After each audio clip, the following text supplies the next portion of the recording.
先生，把件先籌碼。3000啊，最低投注額5000喎。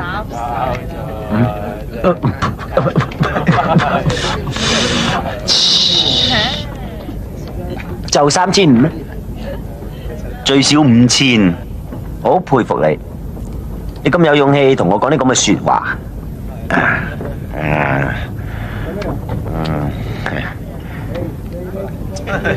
1、2、3、4、5、6、7、8、9、10、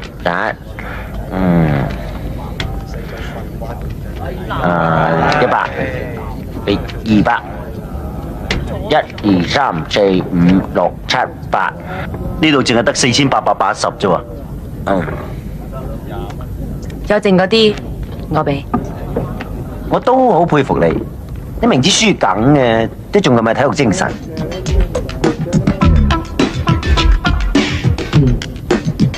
叻姐，我贏，慳1點，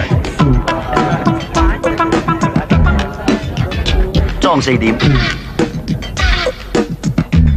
上天已經注定咗我呢一隻係8，慳1點。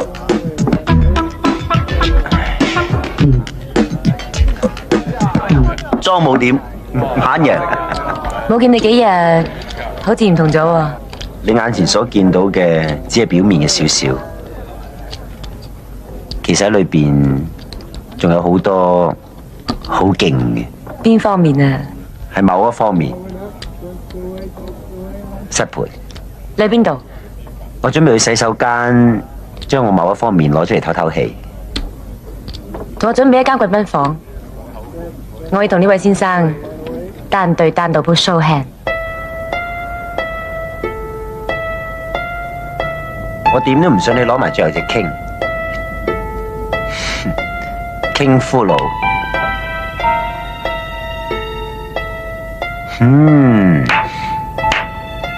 除啦。願賭服輸，我除。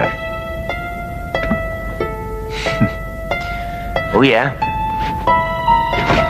只不過我有一樣嘢唔係好明，點解你先除我條褲，然後再除我件衫呢？冇人話要贏你件衫，今鋪我要賭你條底褲。啊，識貨啊！